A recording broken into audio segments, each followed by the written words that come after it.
Sometimes the biggest moments in history don't hinge on some grand strategy or a massive battle, but on the most ordinary, everyday things. And today, we're diving deep into one of the weirdest, most fascinating true stories that come out of World War II. So picture this. It is the last few weeks of the war in Europe. A German U-boat suddenly pops up on the surface right off the coast of Scotland, deep, deep in enemy waters. You can just feel the panic. But the reason for this? It wasn't an enemy attack, no torpedo, no depth charge. It was something much, much stranger. I know, it sounds like the punchline to a bad joke, right? But it's a totally real, and honestly, a captivating historical mystery.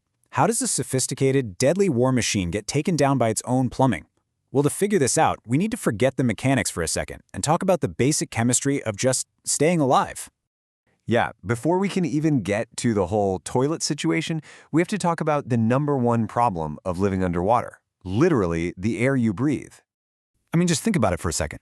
You are sealed in a metal tube with about 50 other guys. Every time any of you breathes out, you're releasing carbon dioxide. If you don't have a way to get rid of it, the air inside that sub would become poisonous in just a matter of hours. So, the solution, the thing that kept these crews alive, was a chemical called soda lime.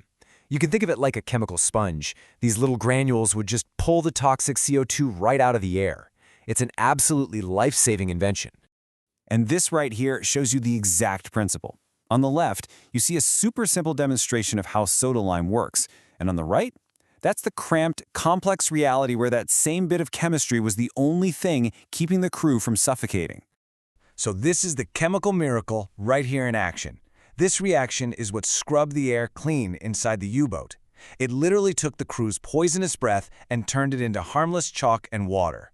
This tech was absolutely critical for staying underwater and, staying hidden